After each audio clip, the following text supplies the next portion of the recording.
All right, the dictionary defines why as a question concerning the cause or reason for which something is done or achieved. How many of you have been asked the question of why today?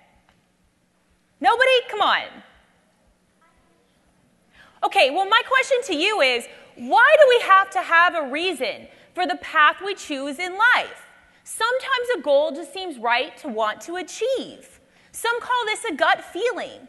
And sometimes we get so caught up in trying to answer the question of why that an opportunity passes us by. And I say this because the question of why has been asked of me a lot. Not because people are rude or nosy, but because I have taken a rather unique career path.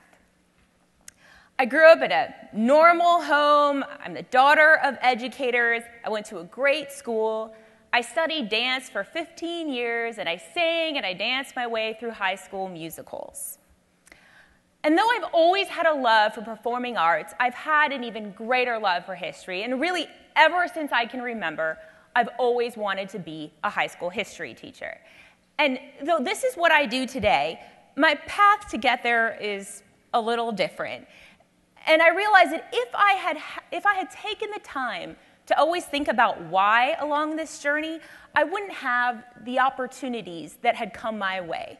Sometimes the question of why answers itself along the way.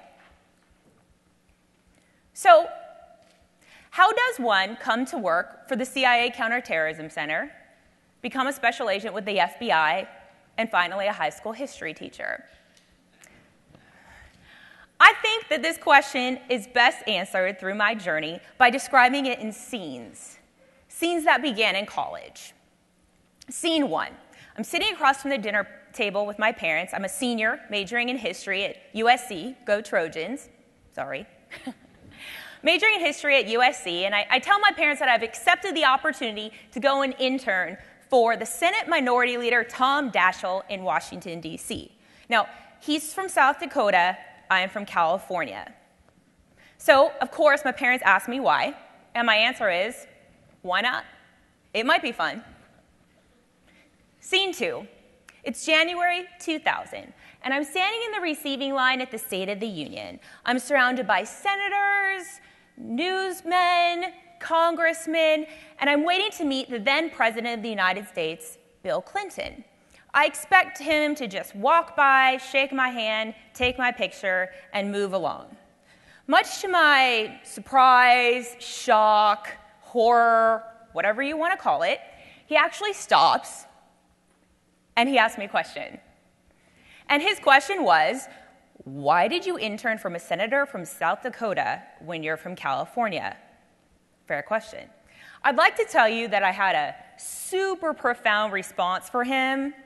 I didn't. All I could say, my 21-year-old self could say, was, he's interesting. The real answer to that question was a best friend of mine had told me if I wanted to meet you, I should go ahead and intern for the senator from South Dakota. Well, I did, and I did. See, don't let the question of why give you tunnel vision throughout your life, because an opportunity like that could pass you by. Scene 3. I receive a letter from the CIA telling me that I've passed all the background checks and passed all the interviews, and they're offering me a letter of employment upon my graduation from college. I have 30 days to decide. Whoa, wait. I went to college to be a high school history teacher. Why did I apply for the CIA? Why am I even working for the CIA? Why? I honestly don't know. Scene 4, September 11th, 2001. My current location is CIA headquarters in Langley, Virginia. Due to security reasons, we do not have access to the open internet at CIA, so I was unaware, actually, that the first plane had hit the World Trade Center. But my secure phone rang, and it was a coworker. He was telling me to turn on my closed-circuit news feed. I did so just in time to see the second plane hit the World Trade Center. I spent the next few days sleeping at the CIA, and the next few holidays missing Thanksgivings and Christmases, only to spend them fighting the war on terror. Scene 5. I'm in the jump seat of a 20-passenger jet crossing over the Himalayas in between the border of Uzbekistan and Afghanistan. We can't land our plane because there's a shootout going on the tarmac in Kabul, Afghanistan, so we circle the airport for about 2 hours until we absolutely have to land the plane. I run out of the plane into a bulletproof SUV that whisks me to my home for the next 5 months.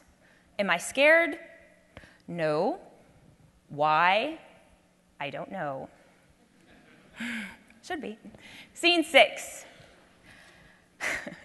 Somewhere in the Middle East, I'm sitting face to face with a known terrorist who was just caught after committing a large-scale civilian bombing that was widely covered in the media.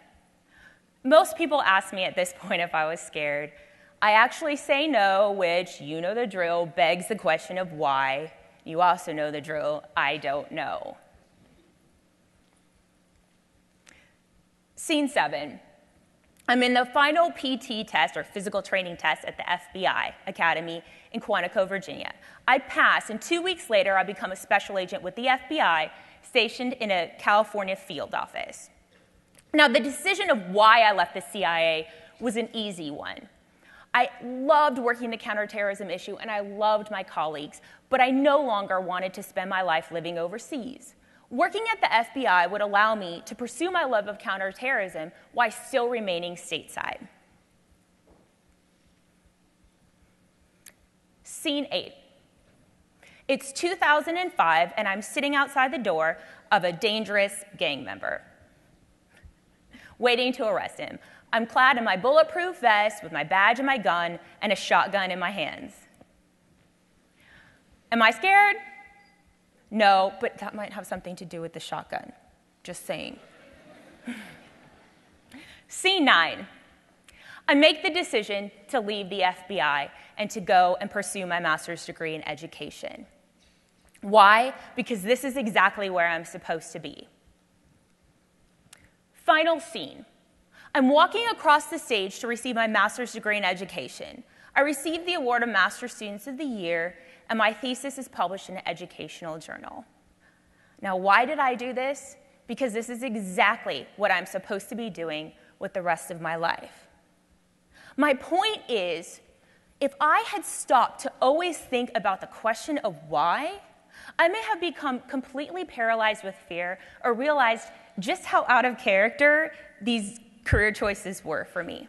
Now, I am not saying that you guys shouldn't think before you act. You absolutely should. But don't allow the question of why to dictate how you lead your life. Sometimes the best answer is because. Thank you.